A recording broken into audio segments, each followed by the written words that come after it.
5ই August পরবর্তী আমাদেরকে অন্যায় অযৌক্তিকভাবে যে বিনা কারণে বিনা নোটিশে টার্মিনেশন করা হয়েছে, আমাদের অবৈধ টার্মিনেশন বাতিল করে আমরা আমাদের স্ব পদে আমাদের চাকরি ফিরিয়ে দেওয়ার জন্য এটাই হচ্ছে আমাদের দাবি। আমাদের বিনা কারণে কোনো নোটিশ ছাড়া আমাদের টার্মিনেশন করা হয়েছে। আর প্রথমত একটা কথা হচ্ছে, আমার বর্তমান সরকার জুলাই যোদ্ধাতে সবচাইতে বেশি ফ্যাসিলিটি দেওয়া হয়েছে। আমি দেখেন, এটা হচ্ছে জুলাই যোদ্ধা, আমি রায়েরবাগ সম্মুখ সারি প্রথম সারি জুলাই যোদ্ধা ছিলাম। তো আমি কোনো রকম আমাদের ম্যানেজমেন্টের কাছে গেছিলাম টার্মিনেশন হওয়ার পর। আমাদের ম্যানেজমেন্টকে বলছি, স্যার কী কারণে আমাদের টার্মিনেশন করে, শুধু একটু বলুন আমাদের কারণটা কি, আমাদের অপরাধটা কি, আমি কোন দিক দিয়ে আপনাদের কাছে অবৈধ বা ওইরকম কিছু মনে হয়, তো অযোগ্য বা এরকম কিছু মনে হয়।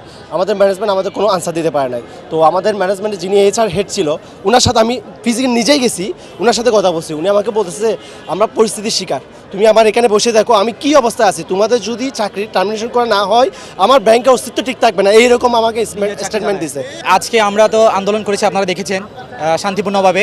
আমাদের 5 সদস্যের কমিটি মাননীয় গভর্নর মহোদয়ের কাছে একটি স্মারকলিপি পাঠিয়েছেন। স্মারকলিপিটা দিয়ে আসছেন কিছুক্ষণ হলো এবং স্মারকলিপিটা আপনাদের সামনে তুলে ধরেছেন। এরপরে যদি মাননীয় গভর্নর মহোদয় থেকে কোনো ফিডব্যাক আসে, ইনশাল্লাহ আমরা সেটা জেনেই আপনাদের সাংবাদিকদের মাধ্যমে প্রেস করে এটা জানিয়ে দেবো ইনশাল্লাহ।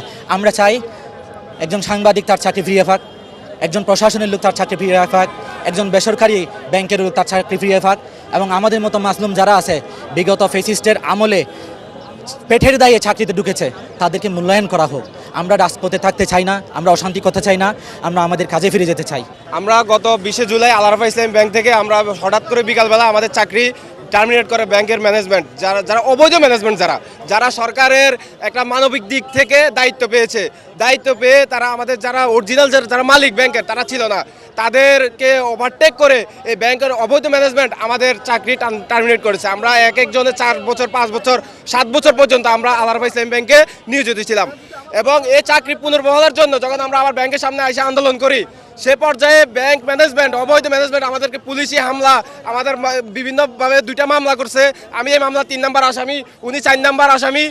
আমাদেরকে মামলা করে আমাদেরকে রিমান্ডে দিয়েছে, 11 দিন পর্যন্ত আমাদেরকে জেল খাটিয়েছে এই ম্যানেজমেন্ট। একমাত্র তাদের উদ্দেশ্য একটাই ছিল, তারা এই দেশে তাদের স্বৈরতান্ত্রিক কাম্য করবে, তারা নিয়োগ বাণিজ্য করার জন্য, আল আরাফাহ ইসলামী ব্যাংকে একমাত্র নিয়োগ বাণিজ্য করার জন্য আমাদের চাকরি খেয়েছে। আমাদের এখন একটাই দাবি, আমাদের যত মামলা করেছে এই মামলা উইথড্র করতে হবে, আমাদের চাকরি পুনর্বহাল করতে হবে।